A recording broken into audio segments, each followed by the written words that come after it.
Welcome to SoulTopia Shenanigans with Michelle Welch. Tonight I have with me a very special guest, Gina Thies.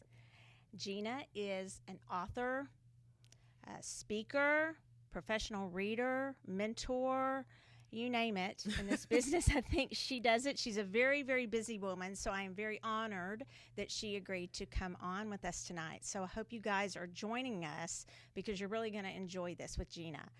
Gina and I met at the Reader Studio this year in New York City. RS18. Yes, we did. Yes, we did. Yes. And so, you know, when Gina walks in a room, I'll just say, when you walk in a room, you notice Gina.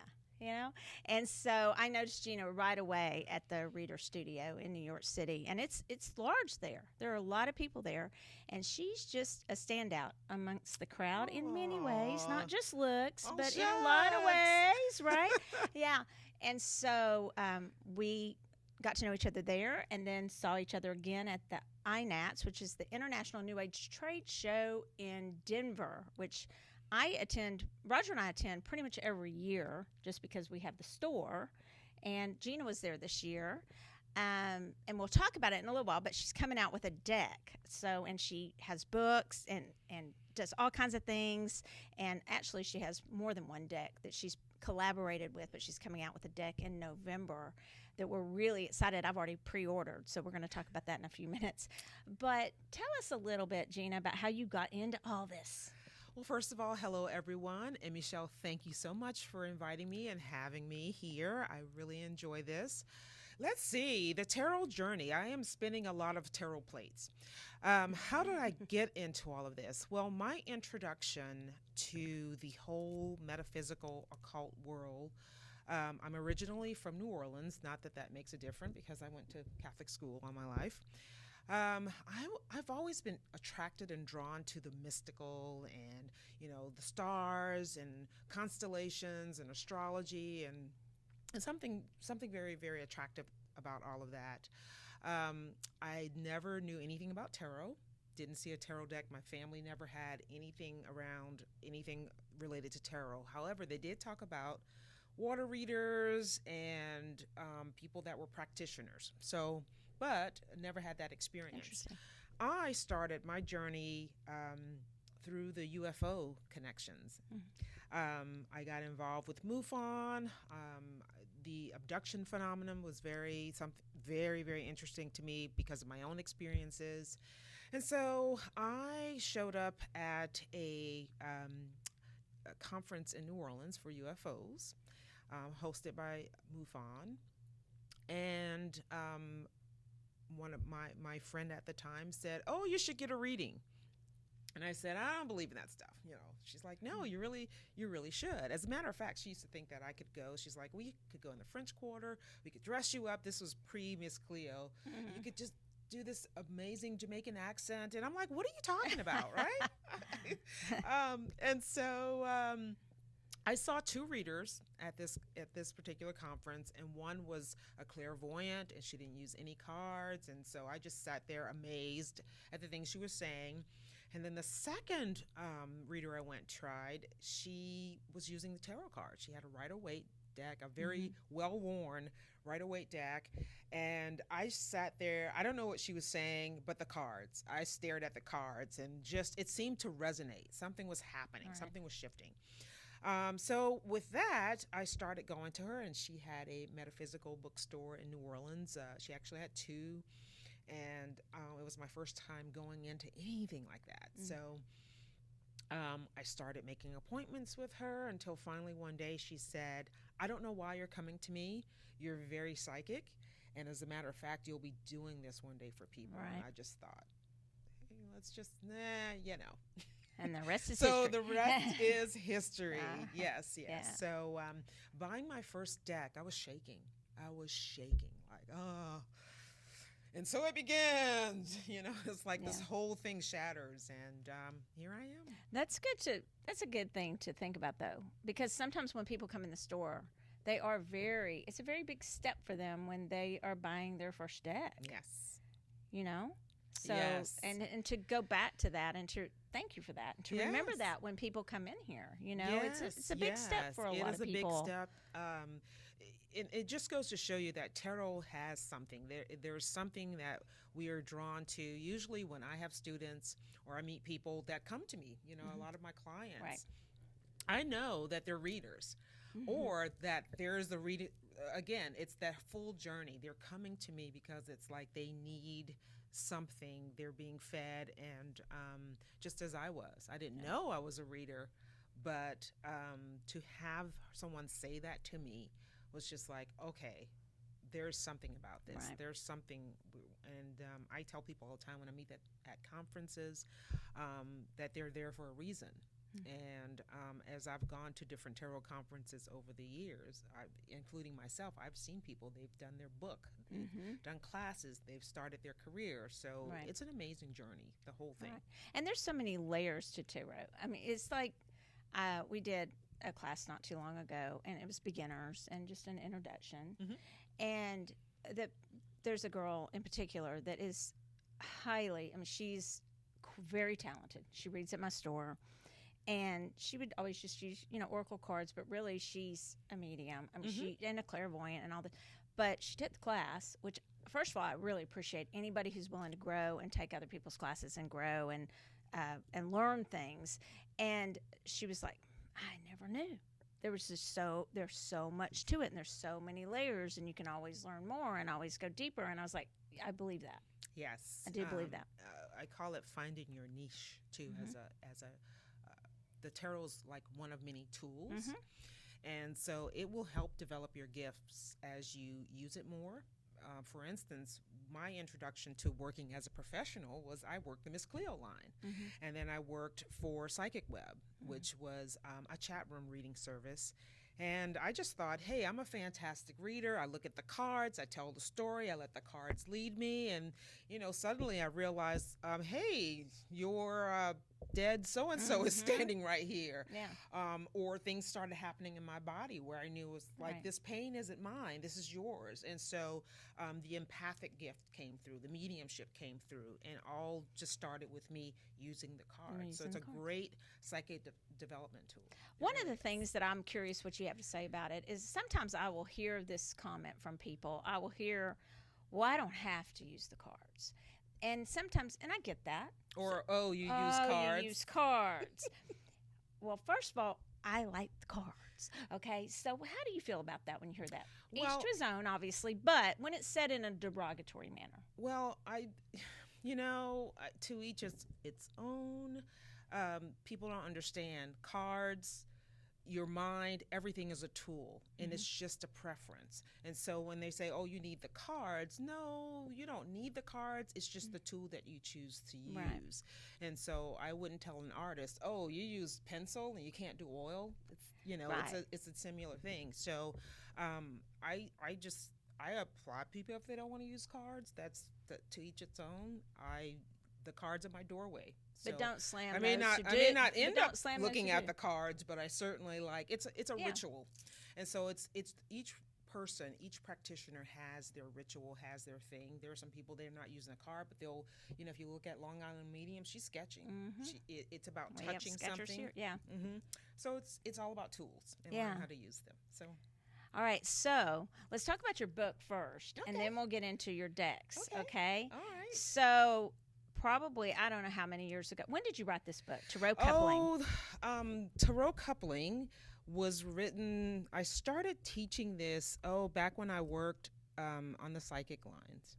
I wanted to teach my clients about what I had to go through to learn about relationships. So probably I would say back in 2003 or 4. It was just the beginning. I started teaching this material as a class for my clients. And then I started teaching workshops on relationship readings.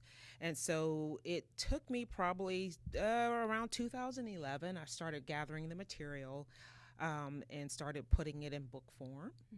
And so it was officially published in 2013. And so, but it was a journey of So I learning, guess that's when testing. I got it, Yeah. 2013. Because I got it right when it came out. Yeah, so it was material that I worked on and used in my practice for a very long time. So a lot of research, trial and error. And so when I got the contract, it was like, oh, I really have to finish this. Scramble, scramble, scramble. And so it was birthed in 2013. Tarot Coupling Resources and Resolutions for Relationship Reading is the very long title of it. I wanted it to be exactly that, a resource that you could go to look at what's going on in the midst of a relationship. And so what I wanted was a book that just wasn't your 101 and your, hey, this is, some lovely story about relationship. I wanted to tell people this is why you choose who you choose to be in a relationship. There's a reason behind it. Mm-hmm. And so tarot coupling, the material I matched with attachment theory. So it's based on attachment theory, which is a real thing for anyone that studies or interested in psychology. And so it occurred to me with the different styles, attachment styles, that there was something, again, tarot has many layers. Right. So the correspondences from tarot in attachment theory, I lined up and just did. And it wasn't just that, oh, this looks like this and this. I actually put it to the test to use it. So each of the styles, the 4 suits match with an attachment style. And so I did not just decide to pull it out of thin air. I actually worked with it. Right. Yeah.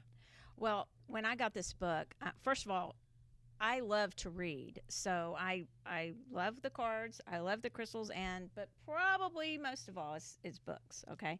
And so when I got it, I was drawn to it.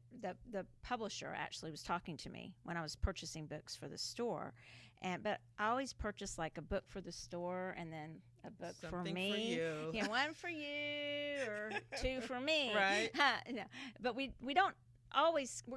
Let me just digress a little. We're going to start carrying more books in the store if they're supported, and I think they should be. I'm very good at telling someone when something's made it to Half Price Books, but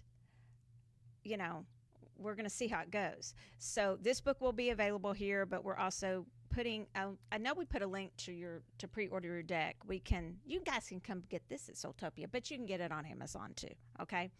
But the publisher directed me to this book, and because I said, I want something that will go a little bit deeper. Mm-hmm. Yeah. And so it's not just about love relationships. You're meeting someone, gosh, it's been a while. Or I've read it recently because I've highlighted. No, I'm just saying, in terms of relationship books with tarot, there are some wonderful books out there that talk about love, relationships, and tarot. Because the top 3 reasons a person's going to come to you for a reading, guess what's going to be up there? Yeah. Even if they think, I'm going to ask about my career, the last question, do you see anything about love in there for me? Always, like with 1 minute left. Well, gee, you should have. That's what you really wanted to know in the first beginning, and you just, And we always know, you guys. We always know. Do you see anything about love in there? Blank looks, and I was like, okay, let's just get to the love part because that's what you want to know. Right, essentially. And I say life didn't come with a manual. Relationships really didn't come with a manual. And so I wanted to be able to actually look at the cards and say, not really diagnose a person with any sort of disorder or anything, but it was like, yes, this is why your relationships patterns are happening. Here's the pattern, and to be able to tell people that. And I tell you, it has stopped people dead in their tracks to find out, oh, I really am repeating these patterns. And so I wanted, and the intention when I wrote it, I didn't care about it being this fly-by-night popular, oh, this is the in thing, and I'm going to buy this because everybody's into it. I wanted people to have it on their nightstand. And believe it or not, I hear that feedback all the time. Oh, your book's on my nightstand. I always go and ask what Gina has to say about this. And that is the intention that I set out when I wrote it. So it's on I mine. Appreciate that. So yes, it's on mine. And another thing, and so I didn't know her when I bought this book. I didn't know you, Gina. Right. And I thought another thing about it is it is an intelligent read, which I really look for in a book. Now that doesn't mean for you guys who aren't loving to read all the time, doesn't mean you can't just open it and go to it and find a reference. You can go to a certain Yes. card, but it's also just a very intelligent read. It doesn't just regurgitate everything you've heard over and over and over and over again. And so I really highly recommend this book. Thank you. Okay, so Thank you. she's got a lot, so we're going to move on to tell us first about the collaborative decks that you've done. Okay, there are two. There's Tarot Pink for Cancer and Triumph of Life, which are both collaborative decks that were I did with a bunch of different artists and tarot enthusiasts, and it was for cancer research, both of them.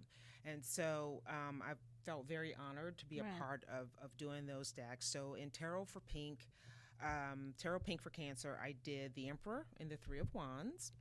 And in Triumph of Life, I ended up doing the Princess of Wands.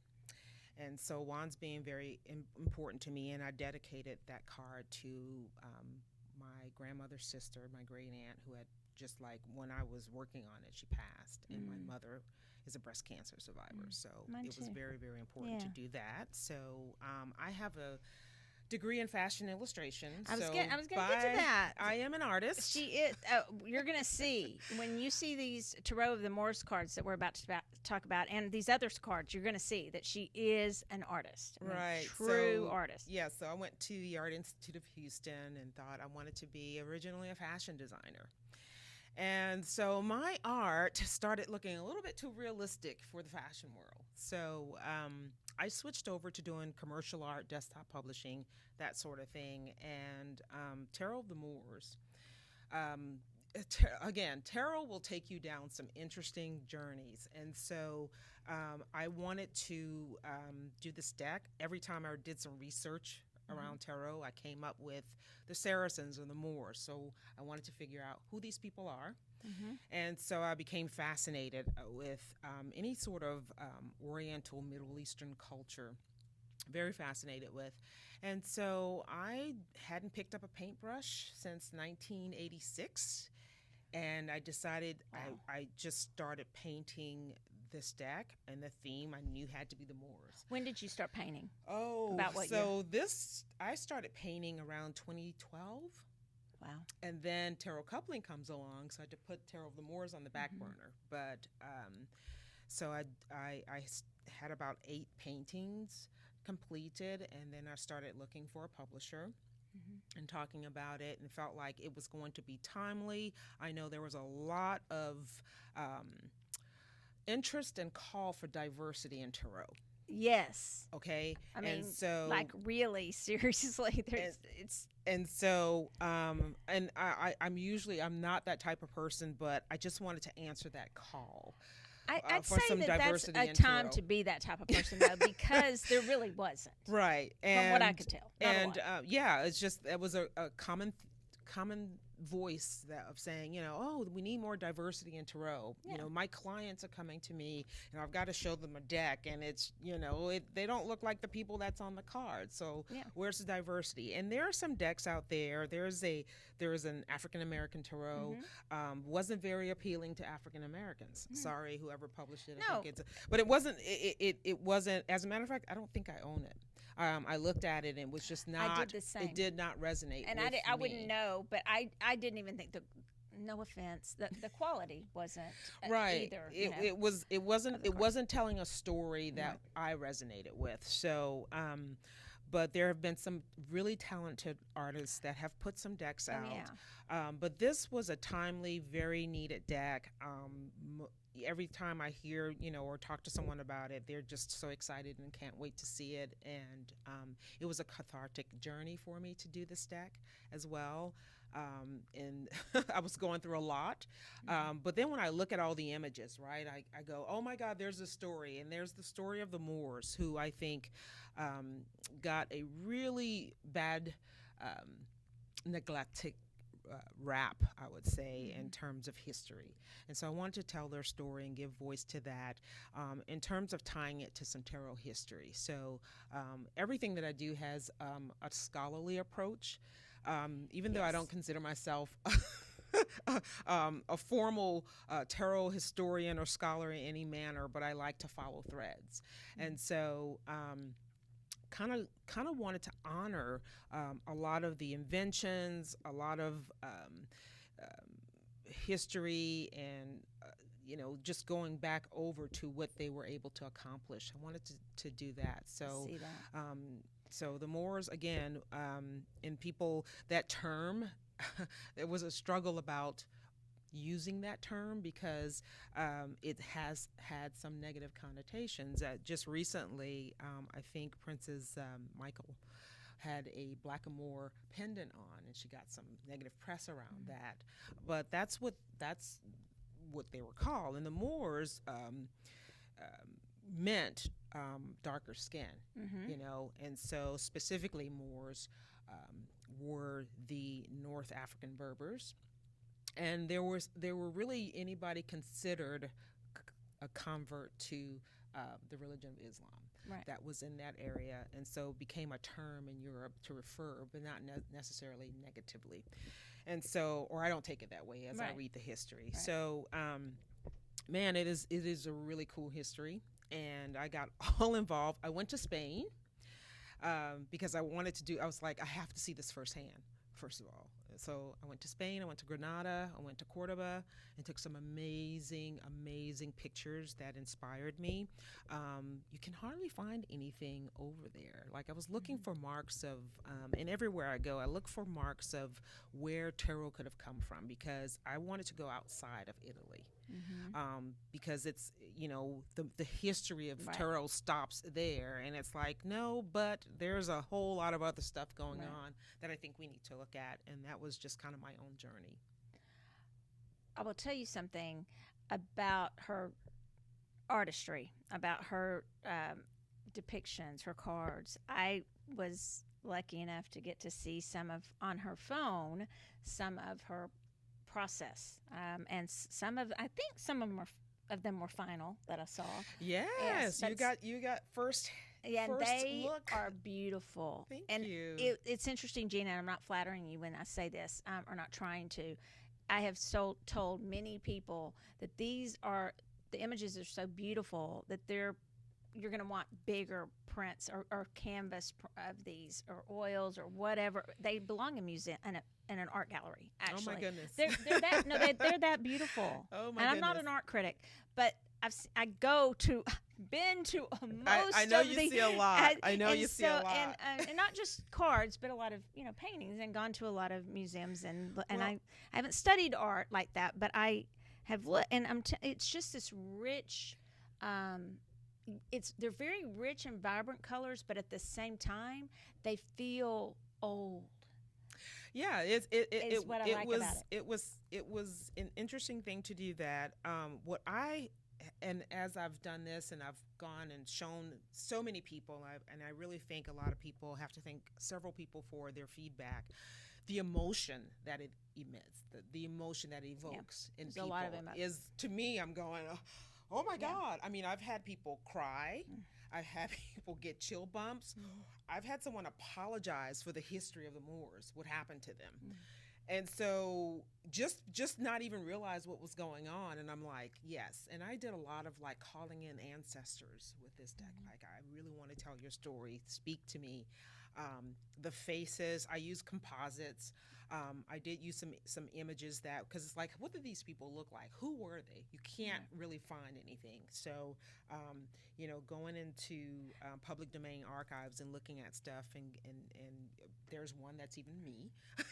Which one? The Queen of Wands. Oh, okay. Is my self-portrait, which was, to me, not painting for a long time. It's very scary.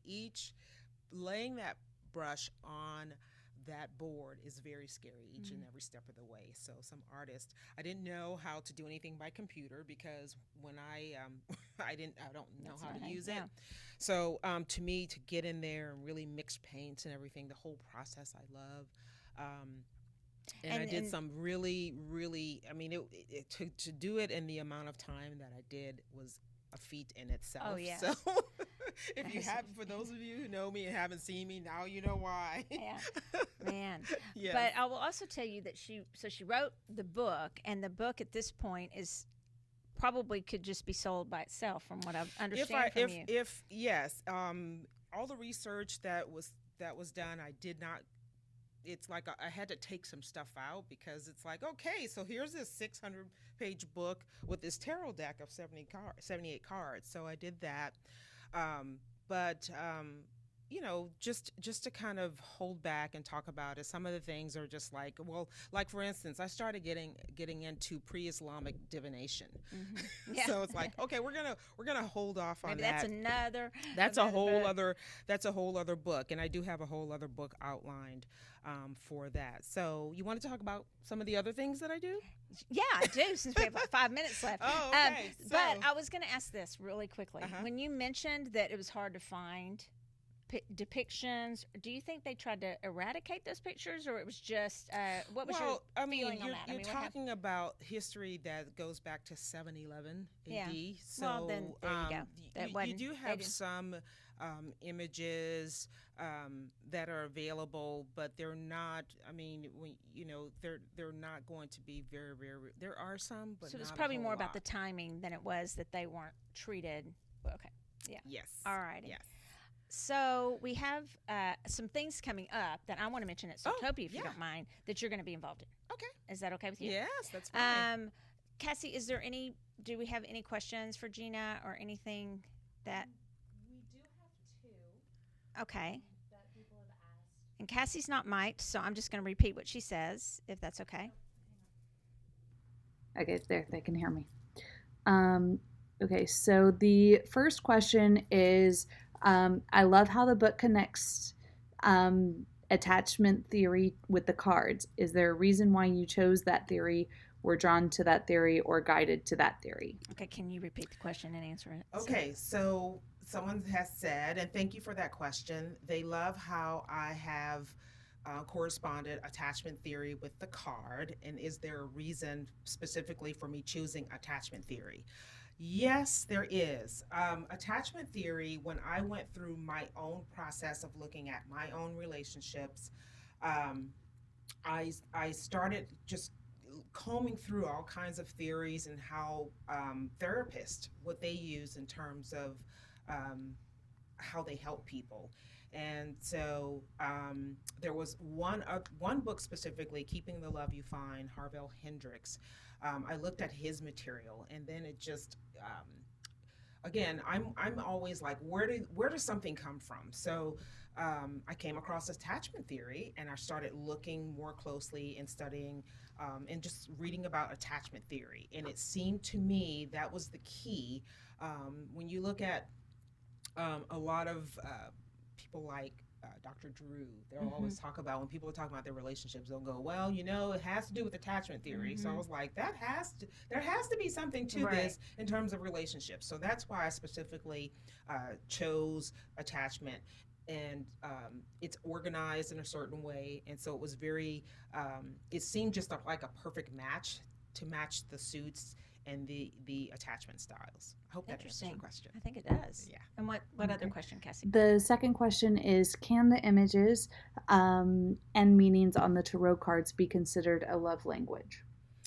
Yes, tarot is a language all unto itself. And so it's like learning any foreign language. When you start learning you start off with letters, right? And how to pronounce those letters, and then you put together words. So tarot is the same exact way. And so you can tell a love story just in fact of learning the language, which is how tarot coupling is. It's a specific system, and it's a language. And so once you begin to understand what those words sound like and how those words make a sentence, then you have a whole system, and you actually have a language. So yes, it is. It can be considered many languages unto itself, and especially a love language. So on August 26th at SoulTopia, we'll give you guys the times later and all the details. Gina will be here to do a class on tarot coupling. Yes. And we're going to do a class, right? Yes, I will teach the system. I will show you how it works, and how to read for yourself and turn it around and read for others if that's something you're interested in. So we really want to, and that's the first we've officially announced that, because we just wanted to totally confirm that that is a go. And we're really excited about that, because I know that I have spoken to a lot of people also about this book and how great it is and the system. So I'm excited. I'll be in that class. Yes. And then also, she's going to be doing we're going to still get it on the books, a conjuring class here at SoulTopia. And then when her Tarot of the Moors deck comes out in November, we will have a book signing here at SoulTopia. So not book signing. Well, it is a book and cards, but book and the cards, the book and the cards. And maybe I'll throw in do some readings. And that would be great. Yes. Okay, so I don't know if we have any time for readings tonight, do we, Cassie? So we weren't gonna. Well, we'll just give a shout out for Chiro to his deck. Yes, we were gonna use I Chiro's had the deck. Tarot of Dreams. Like I'm going to see what life is like without reading Tarot of Dreams. I love this deck. It is my go-to deck and has been. And I've told Chiro that his decks are to me what tarot decks are supposed to look like. Mm-hmm. And he graced me with one because I kept asking him, do you have this special edition? So my Tarot of Dreams are well worn. I use them daily. I have two. I have one with me somewhere, usually in one part of my house. So yes, Mine shout out to Chiro. will be well worn once I get through all the other decks that I've been opening now. Right, Roger, at SoulTopia. All right. Every time they come in, it's like, okay, I'm going to open that one. I'm going to open that one. So there are a lot of good decks out there. Yes. And, yes. yeah. There's so many. There's but so many. I go through so many. This is too. a really, really good deck. And he's coming out with another deck. And he posted today a picture of which I don't know which night it was, but he's focusing in on the faces of the horse and of the knight. It's more about their faces and their profile. It's not really profiles, but their faces and the expressions on their the horse's face, and so you kind of really get to know the knight and his horse. It feels like to me. So he posted that today. Can't wait to see it. Yeah. So a couple of other things we have coming up just within the week. Let's see. Well, Intuitive Insights this week will not be held because we have our Strawberry Moon ceremony. So those of you who come to Intuitive Insights, go ahead and come to the Strawberry Moon ceremony. That's love donation. And it's always a lot of, not just a really cathartic, interesting, process for you to release that which doesn't serve you because it's a full moon, right? Yes.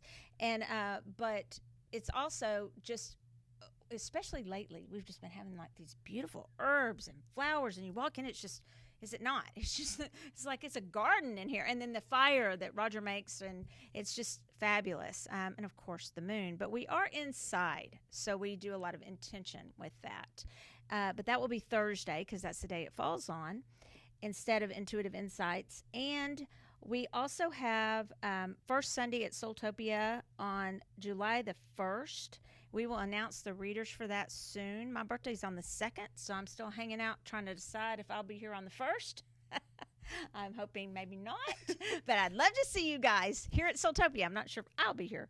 And then we do have Claudia Denise is starting an herb class. She's calling it Nature's Magic, but it's going to be on herbs and things like that.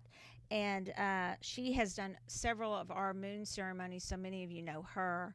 And so she's starting that on it's going to be every first and third Monday and it starts on July 16th. That's only $10 a person, and I'm going to tell you why she kept it like that. Because she really wants you to be able to buy the supplies and get the supplies that you need, and so she wanted to keep that cost down so that you could do that. So that was very nice of her to do that for us. And that is pretty much it for tonight. So you can see this if you will subscribe. You see it now. But for those of you who maybe want to show it to somebody else or somebody missed it, it's going to be on Facebook, but it's also on Michelle SoulTopia on YouTube. And I'd really appreciate it, you guys, if you subscribed to that YouTube. And then you can also put a comment of which shows you like. I'm not totally sure how to do that, but we're going to figure it out and we're going to tell you how. So, because we have now, how many shows now, Cassie, have we done? 30? 38th show with Miss Gina here. Yes, number 38. Yeah. So, thank you guys a lot. And we are looking forward to talking to you next time. Until next time, crystal cheers.